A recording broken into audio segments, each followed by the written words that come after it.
Dolores had finally moved into her own little apartment, a dimly lit retro room that smelled faintly of hairspray and old wood. It wasn't much, but it was hers. After years of saving, she was ready to live life her way. And that meant one thing: keeping her beloved beehive hairdo perfect. Every night, she'd sit by her vanity mirror, brushing her thick blonde hair with pride, as if it were a crown no one could take from her.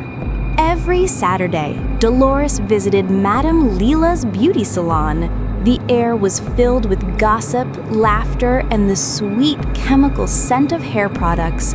Her stylist warned her, "Don't wash your hair too often, dear. It'll ruin the volume." Dolores followed every word. She wrapped her hair in silk scarves at night, slept upright, and used enough hairspray to keep her beehive standing like a monument of style.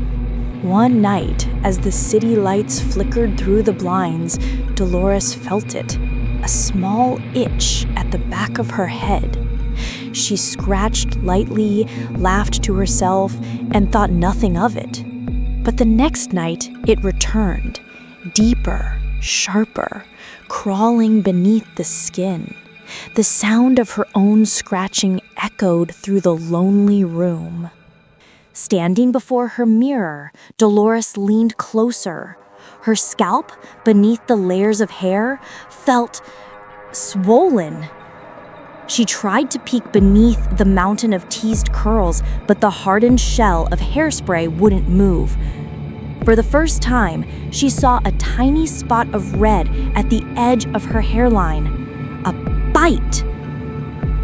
"Maybe a mosquito?"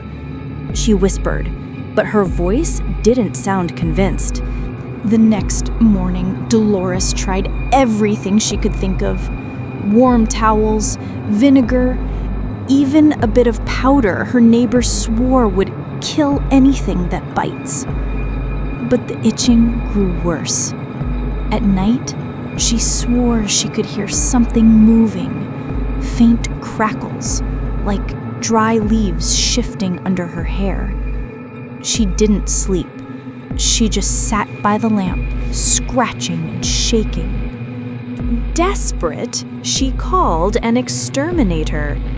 The man walked around her apartment, spraying corners and vents, assuring her, "No bugs will bother you again, ma'am." But he noticed something strange, a faint chemical smell coming from Dolores herself.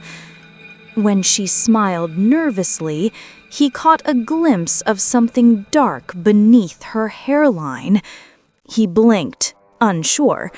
Maybe just a shadow. Medical realism mixed with dread.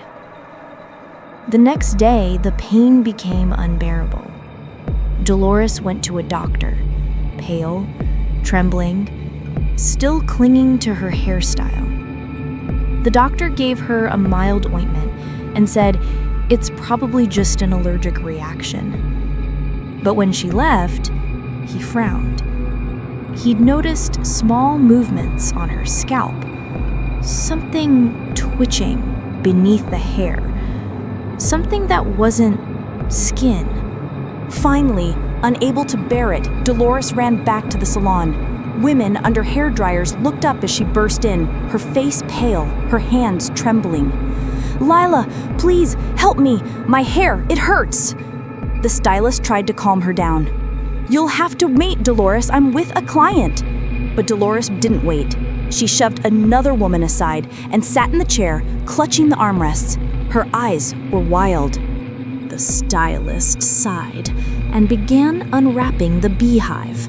The first layer fell apart easily, then another, and another. A strange smell filled the air, like rotten fruit mixed with dust. And then, something moved. A black leg, then another. Tiny black widow spiders began crawling out, their glossy bodies reflecting under the bright salon lights. The salon erupted in screams. Women jumped from their chairs, knocking over dryers and mirrors. Dolores screamed too, until her voice broke into a gurgling cry. Spiders poured from her hair, sliding down her cheeks, her neck, her shoulders. Lila stumbled backward, eyes wide, hands shaking. The air was filled with the sound of tiny legs scurrying across the floor. Minutes later, the salon was empty.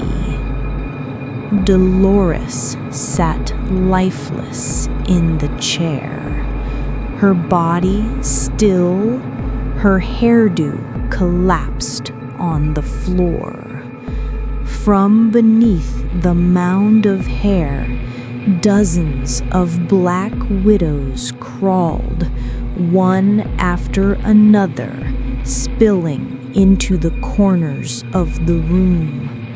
Lila stood frozen, whispering, "Oh my God, what did I just see?" In the silence that followed, the camera moved slowly toward Dolores' face. Her once glamorous hair is gone, her scalp pale, partially eaten, glistening with silk threads and spider eggs. The beehive, once a symbol of beauty, now lies on the floor, pulsing with life. The narrator's voice fades in,